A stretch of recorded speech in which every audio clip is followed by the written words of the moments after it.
I like that. It's easy to go for the low-hanging fruit. Mm-hmm. It's easy to invest and commit yourself to stuff with low vibrations. It's easy to win like that through controversy and slander and salaciousness and lack of talent.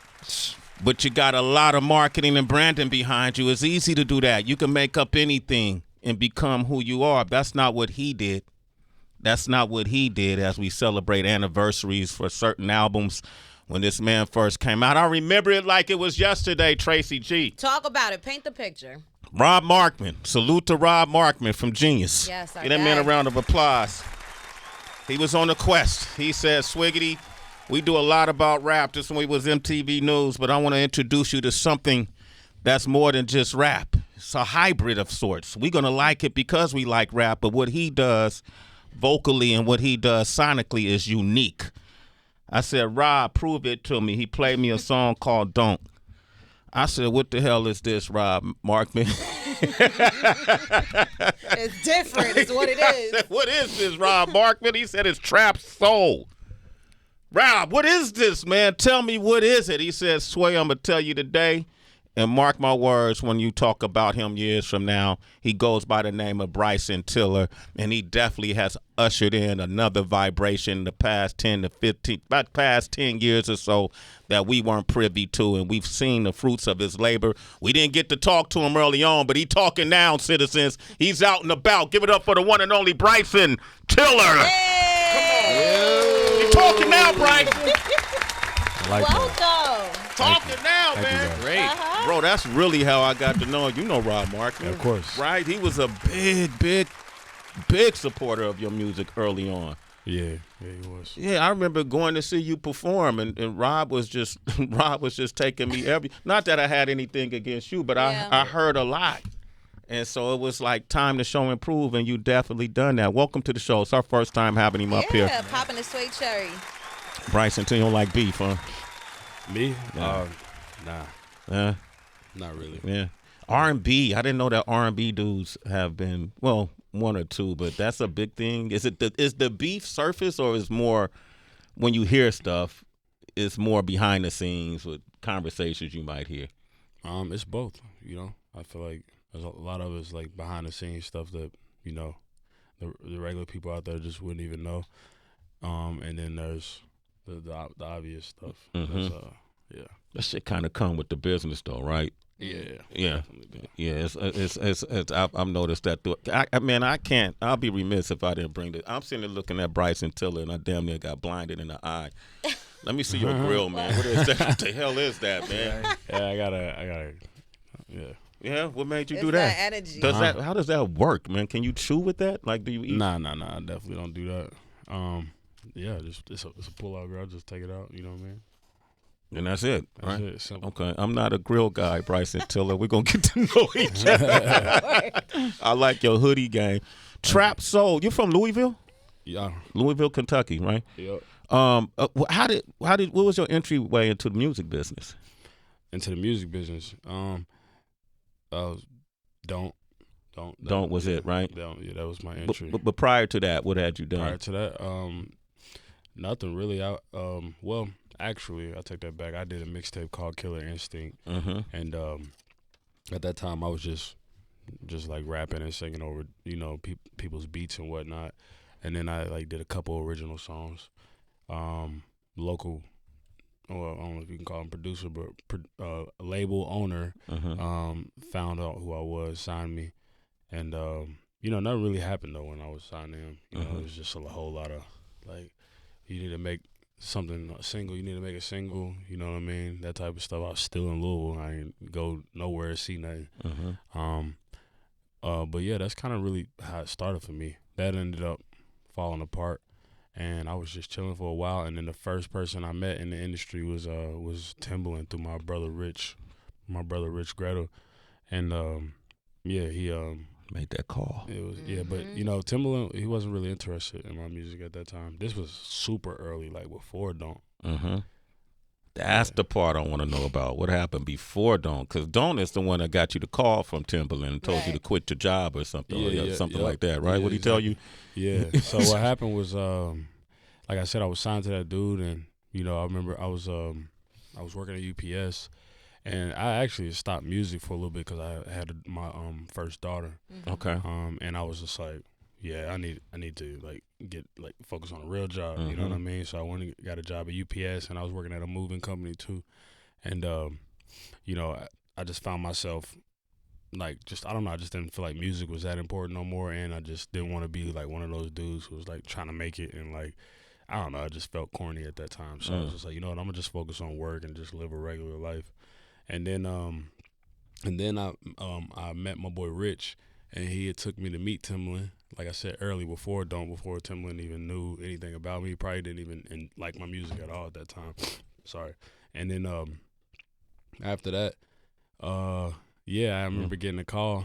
About from the producer, the record label producer that I was telling you about, and you know, it was some issues with the whole contract. I'm sure. Because he saw a picture of me at Timbaland, and he was just like, nah, hold on, let's talk about it. But he had already agreed to like release me from the contract, which was crazy. Yeah. After that, I was just like, oh no, I'm good, bro. I'm going on strike. I'm not making no music ever again. I'm good. And he didn't believe me, but I kept my word. I didn't make no music for like 2 years after that. Then he eventually released me, and then once he did release me, I was going through it. I was like, you know what? It might be time to like try music. And then the first song I made was Don't.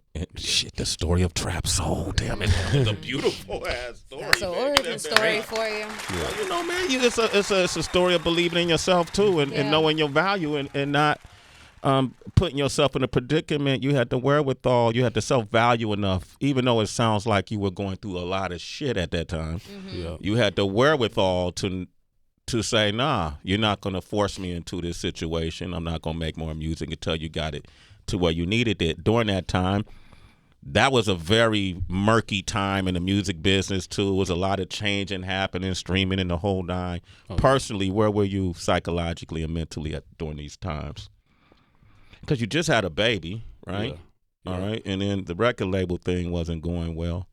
No. You know, how did you navigate through that? Because 10 years later, Citizens, we're celebrating the 10-year anniversary of this very same project. That's right. People call you the trailblazer of this generation and of this genre. You know, and you're telling us about a time where you were the total opposite of all of that. How did you, and this is the story of many artists. So what was it, how were you able to buckle down and mentally make it through that? It was tough. It was definitely tough. I was going through it, and, you know, there were times where, you know, Don't would be on SoundCloud, and it was, you know, going up slowly. Like, I was at work at Papa John's, and just, I remember just seeing the plays just go up, and I was just like, I thought somebody was, like, pranking me or something. Like, I thought somebody, like, bought some plays. I was like, yo, what's going on? Why do I have, like, 8,000 plays on this song? I never had that many plays on a song before. And then I remember when it hit 10,000, I was like, yo, something is happening right now. I don't know what's happening, but something's happening. And I feel like every single week after that, every week something really crazy was happening. And it just happened for like 2 years straight, you know, up until, you know, my deal with RCA. So it was pretty easy to like maintain my, you know, mental. I mean, don't get me wrong, there was a lot of moments where I was just like stressed out, you know, like stressed out about who I was going to sign to, stressed out about, you know, if I was making the right decision, and stressed out about money, just everything, you know. Yeah. I worked at UPS. Yeah. I loaded the flatbeds. Oh, okay. The 18-wheeler flatbeds. What you do at UPS? Same. You was loading the flatbeds. What your forearms like? You got them strong forearms ever since, right? I worked at fast food. You know, I washed dishes at a Creole restaurant. You was working at Papa John's. Yeah, I was working at the factory at Papa John's. Oh, the factory. Yeah. So I don't even be thinking about what the hell is that? Next time you go to Papa John's and you see like one of them gray trays that they got on the inside of there, like you'll see like some dough balls on top of those are the trays that I was working with every day. I was like on the assembly line or whatever you want to call it, just putting dough balls on the trays, and then they would send them to the freezer. And then you would stack them up in the freezer, and then sometimes there was like cleaning process. There was like a lot of different steps. Wow. During these times, like even when I listened to this, when I worked at I built walls, you know, the trucks, you know, and every wall I built, I knew that this wasn't me. Like I knew, bro. I knew every wall I built, this ain't gonna be who I am permanently. Man, I felt differently. You felt different? I was like, my walls look amazing. That's what I was like, wondering. I was like, yo, I'm so good at this, bro. I was getting really good at it. I was one of the best. You was one of you ever get But I did make a lot of songs in the truck though, like just to get me through the day. Like not making songs, but just like singing songs, like singing the same song I knew over and over until the work was over. Mm-hmm. Look at him now, man. This is the story of a star. Yeah. You don't embrace that. I don't know if you embrace that or not. I mean, you get a lot of a critical acclaim for this. Emphasis on critical. Yeah. Yeah. Well, you get a lot of acclaim, all right? You know, for what you brought into your contributions to music and to particular genres and just to this era. Do you embrace that? I know you talked about wanting to reach pop status. You know, you got to embrace that at some point, though. Do you embrace that? Yeah, I definitely. I'm with it now, man. You know, Okay. What I've learned, as long as people are talking about me, that's really all that matters. At the end of the day, don't matter if you're saying something good, something bad. You know, as long as you're saying Bryson Tiller. What I appreciate about you as well is I like that. your growth as an artist, because you've also said as much success as Trap Soul has brought to you, but that Bryson Tiller is not Trap Soul. Trap Soul is Bryson Tiller. You don't want that to be your singular identity. And with this self-titled project, we have so much versatility coming from you and the level of confidence where you can even say, I know there's going to be folks who don't like certain songs and who gravitate towards others, but it doesn't matter because it's true to you. It's cathartic for you. That level of confidence, and I know you've said too that it's tied to your grandmother's transition. When I think about where confidence comes for some people, it can be reading about their divine design through the Bible, right? Confidence can come from just honoring your commitments, and that enhances your self-image. Some people gain confidence from a gym routine. What are some of the specific actions that have built up the confidence of Bryson Tiller today? Man, definitely. You know, I feel like being in the studio is like definitely like being in the gym. So I was like, you know, first and foremost, I need to be in the studio a lot more. I need to exercise my lyrical ability. So, you know, when I made my third album anniversary, it was COVID. It was COVID time, so I couldn't go and tour, right? Like, you know, you would normally do after you drop an album. So I was like, you know what? It's perfect time for me. I'm going to make as much music as I possibly could. Made another mixtape. I made a sequel to that mixtape I was telling you about because it was the 10-year anniversary of that. So I was like, I got to make a sequel to this. And then I made a Christmas project, and then I was just like doing a bunch of features and stuff. And I was like, I'm just going to keep working. And then over time, I did the deluxe for that anniversary album. And I made a song called Like Clockwork, and that was just the moment where I realized, I was like, you know what? Like, it just really don't even matter. Like, man, like I just believe in myself so much. And at this point, like, you know, there's nothing. I promised my granny when she died, like, you know, like as soon as she died, I went out on the water and I just like prayed to the sky. And I was just like, man, I promise you, I will never doubt myself ever again. Like, forever. Like, that's my wish. And I mean, not my wish, but my, what's the word I'm looking for? Like your mantra, right? Your mission statement. Your mission statement, your purpose. Your promise. Yeah. Your promise? Promise. Who said Promise promise? to yourself. That was pretty good. Was this like a writing session? Right. Like we just threw words in. That's how it works, right? Okay. Low key. Okay. Actually. So you made that promise to your grandmother? Yeah, I made a promise. I was like, I don't care what they say, man. I'm not about to let nobody convince me that I'm not good at what I do. And they definitely spend every single day of their lives trying to do that. They've been trying to do that for years now. What's your grandmother's name? We like to signify 3 times. Charlene. Charlene. Mine was Elsie. She passed last year too. Okay. We got a lot of similarities. I like that. This man believes wholeheartedly in himself. We got Bryson Tiller here. We're going to open up the phone lines, 888-742-3345. Talk to him. The new album is called Bryson Tiller, Shade 45. Is that why your voice like that? Remix. Yeah. I see your reflection in the mirror. I can see right through you. Bryson, if you want to use that lyric, go ahead. I don't need credit. I just say things randomly. If you feel the vibe, man, go ahead, pick up off of it. How do you feel about people writing songs for you? I used to hate it. I used to never be open to that. Like, I used to say something. It's kind of stupid, but I used to be like, yo, can't let nobody write songs for me. I feel like that's like wearing another man's drawers. Like, even if I wash them, they still gonna be his drawers. Right. On you. But then, hold on, I grew up a little bit, and I was just thinking about it. I was just like, man, some of the best songs ever in history were collaborative effort. And I was just like, you know, another thing too is just like, that ain't really playing the game for me to just be like, oh, I'm gonna just write everything myself. I did that for 3 albums straight. Write everything myself. Didn't take no songs from nobody. And I realized, I was like, you know what, maybe this is why I ain't prospering. You know what I mean? Because I'm over here trying to do it by myself, and it's me versus this artist and all 50 of his writers. You know what I mean? That he works with. You know, all of them. You know what I'm saying? So it's just like, how would I ever win? You know what I'm saying? Or how I even like being considered in the same, you know, standing in the same room as him or whatever. So yeah, I'm open to it now. That's called growth, ladies and gentlemen. I ain't mad at that. When I look at the album, I listen to it. Outside, you sample Yin Yang Twins on that, right? Yeah. Undertow was something we played.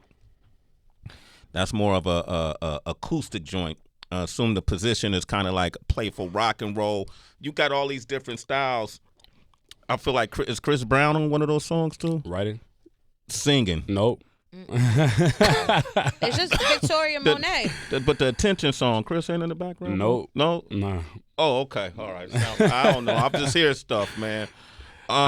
Go ahead. No, I was just going to say Chris Brown is somebody that, you know, he's definitely a part of my musical DNA. You know what I'm saying? And I've listened to him for years and, you know, studied his catalog. And big, super huge fan of Chris. So, you know what I mean? You'll hear those similarities for sure. You know what I mean? Here and there.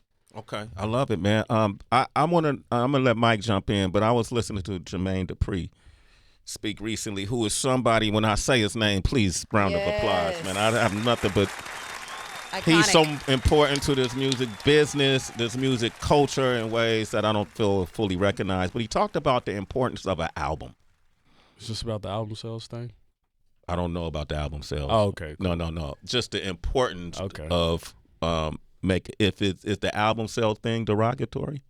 Oh, for me? Yeah. No, I mean, I heard him say something along the lines of like, you know, back in the day, and I believe him too. You know, yeah. Like well, that's the same conversation. Where it was? Yeah. Okay. Yeah, but I don't believe in that though. Like, I believe in what? Like, I don't think, you know, he was back in the day. If you only sold 20,000, it was like, you know, a lot of people be thinking about album sales, and like, I don't necessarily think it's like you have to sell like 1 million copies first week or you're a failure. Like, what if you sell, you know, 10,000 for 10,000 weeks straight? You know what I'm saying? Yeah. Like, Different way to look at Jill it. Scott's I don't know how first long that album, she sold like 5,000. Who is Jill Scott? I think it was like for a year, you know, on Hidden Beach. But then it started picking up, and then it became what it became. It was difficult though if you didn't have the numbers back then. That it wasn't so much that it's a failure creatively, but you couldn't unlock the doors to the industry to get people like Puerto Rico, you know, the budgets for people like that to push your music.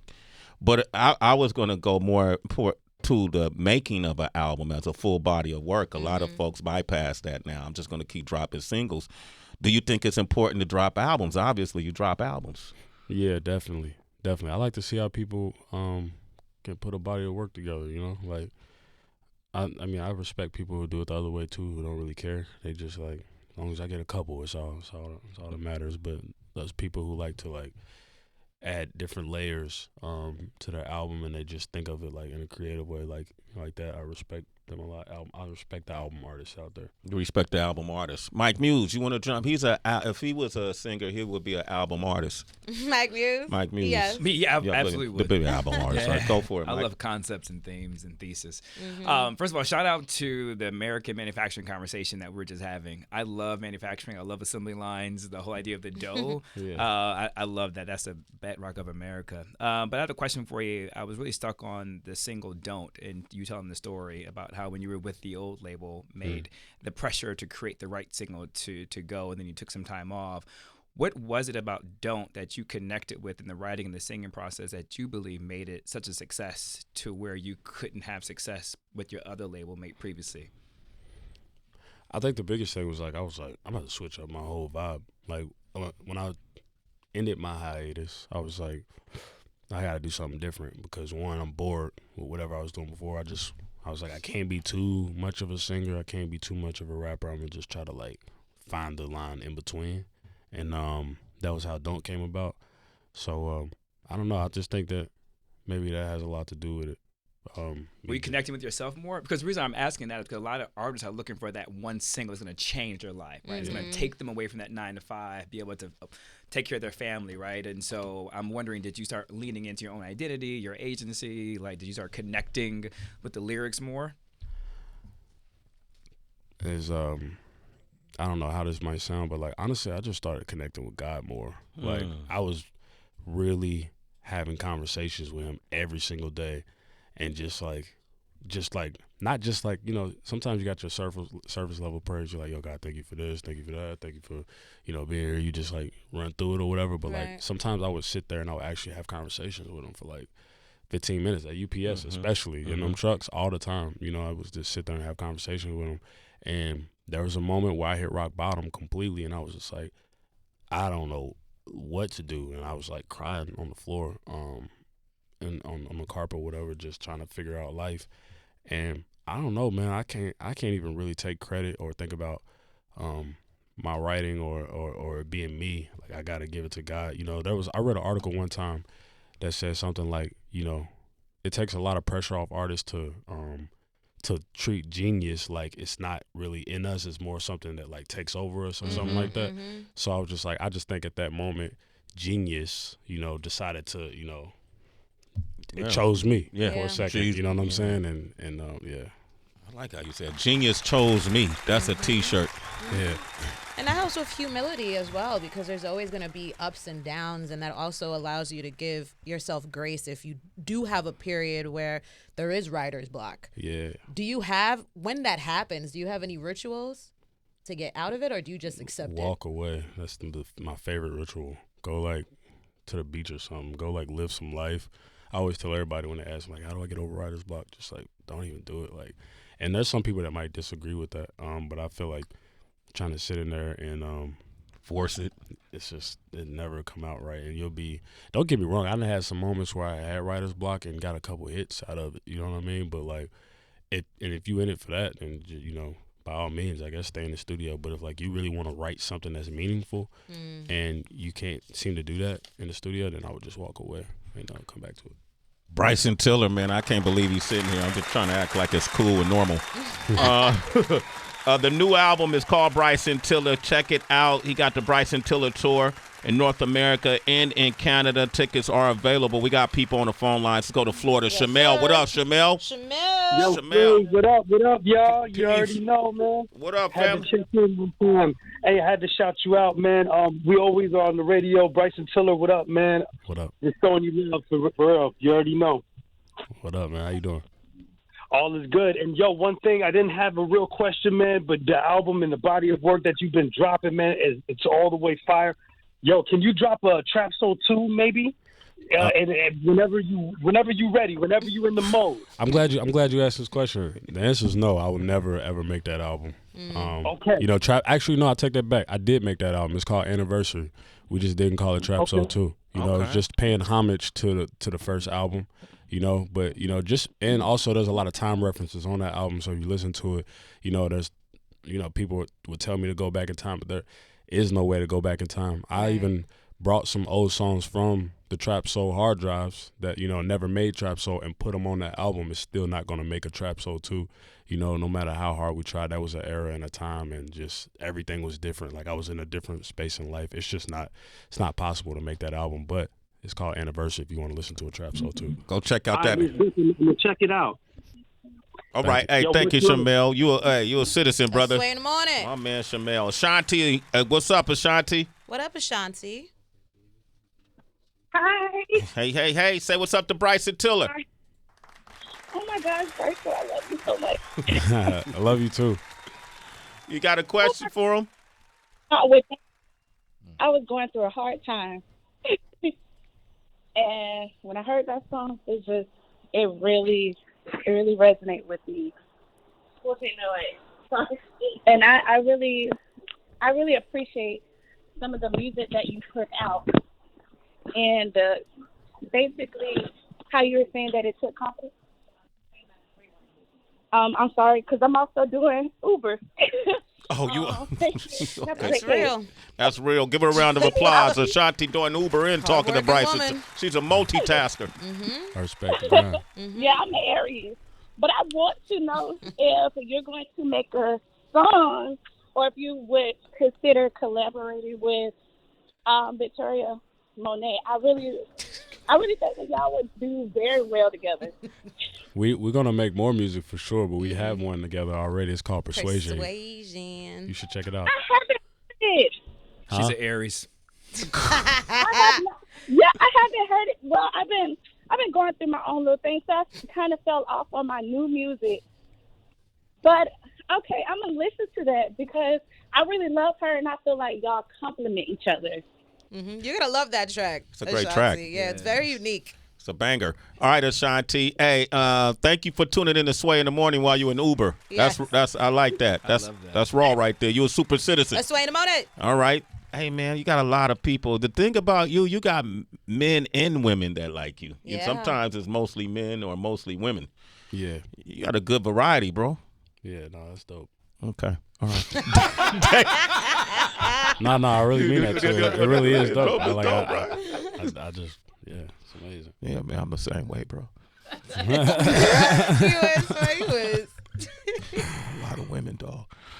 David in Dallas. What up, Dave? Hey, Dave. Go ahead, bro. What up, Mr. Calloway? How you doing, David? Yo, I'm good, man. I just want to give Bryson his props. 8 years ago this month, my then 14-year-old daughter asked me to take her to a concert. And she was like, Bryson Tiller. I was like, who's Bryson Tiller? And I didn't listen to any of his music. I went to that concert in Dago, California. Man, hey, you shut it down that night, dog. And I've been a fan since then, man. So props to you. Wow. Continue doing what you're doing, dog. Man, thank you so much, man. I hope to catch you at another show, man. I've grown a lot. He's on tour right now. For sure, dog. Hey, shout out to my daughter, Alyssa, for doing that. Thank you, Alyssa. Talk about that. Hey, you're a citizen, David. You and your daughter, okay? Sway in the Morning. When I first saw you perform 10 years ago, it wasn't. It was mostly music and you. You know, how has your stage show changed since? A lot. Okay. Lot. Yeah, I don't know if you even gonna be able to make it to the tonight show or not tomorrow. What is tonight? Tonight's the screening. Oh shit. Okay, I guess not. Tomorrow, I can make tomorrow. Yeah, pull up tomorrow. I can make please. tomorrow. Yeah, tomorrow. I want to see it. Tomorrow will be better anyways, but I'd rather you just come see for yourself, man. Okay, But, that's what's up. Yeah.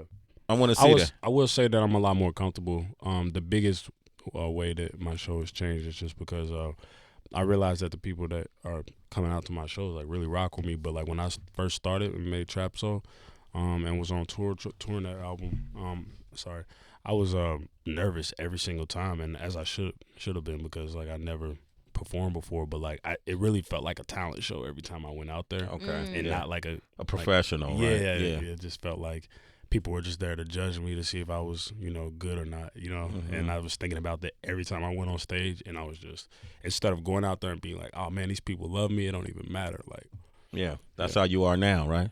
Yeah. People love you. Okay, I'm coming tomorrow. We'll do it tomorrow. Torch, you want a Lonnie Light? I need to commit one of my teamwork. Okay. We out. We out? We out. Once they say that live on there, well, I mean, we going out. Listen, man, I want to say really proud of you. I've watched your career over the years and listened to all your projects, and you stayed consistent. The one thing I'll get about it is that when you make your music, you love your music, and you're authentic with the music. I like when I hear you. I like the Slum Tiller series. I like all these different ways you've chose to express yourself. You're a true artist, in my opinion, man. Keep going, brother. Yes. Keep going, man. It means a lot. Come back for a part 2. Yeah, absolutely. I know you be spitting a little bit, too. I know. Ah, man. Yeah. I said part 2. You come back for that. All right. Don't stress the man out. Don't worry. now. You good. You good. Don't worry, man. Give it up for Bryson Tiller. Anything you want to say in closing? Thank you to all my fans out there, man. BTA, the Bryson Tiller album is out right now.